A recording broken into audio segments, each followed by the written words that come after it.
जुमा के दिन की सुन्नतें। नंबर 1 गुस्ल करना। नंबर 2 अच्छे और साफ कपड़े पहनना। नंबर 3 मस्जिद में जल्दी जाने की फिक्र करना। नंबर 4 पैदल जाने की कोशिश करना।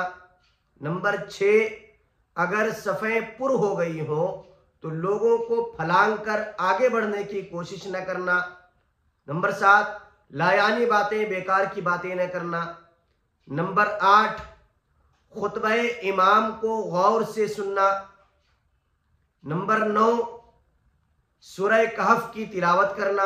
रसूलुल्लाह सल्लल्लाहु अलैहि वसल्लम ने इरशाद फरमाया कि जो शख्स सूरह कहफ की तिलावत करता है, अर्श के साये के नीचे एक नूर जाहिर होगा जो आसमान के बुलंदी के बराबर होगा, और वो रोशनी क़यामत के दिन उस शख्स को काम आएगा।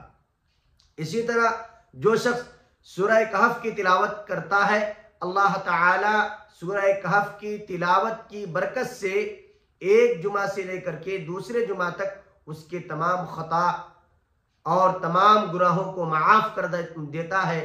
इसी तरीके से तमाम फितनों से वो शख्स सूरह कहफ की तिलावत की बरकत से महफूज व मामून रहता है।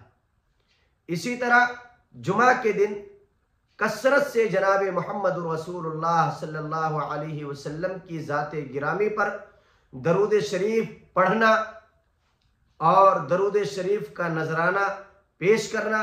रसूलुल्लाह सल्लल्लाहु अलैहि वसल्लम ने फरमाया कि मुझ पर जुमा के दिन कसरत से दरूद शरीफ पढ़ा करो, वो मुझ तक पहुंचाया जाता है। इसी तरह जुमा के दिन खुशबू लगाना, अतर लगाना, सुरमा लगाना, कंघा करना, तेल लगाना, ये तमाम चीज़ें जुमा की सुन्नतों में शामिल है। अल्लाह ताला हम सबको जुमा की फजीलत समझने और जो बातें कही गई उस पर अमल करने की अल्लाह हम सबको तौफीक मरहमत फरमाए।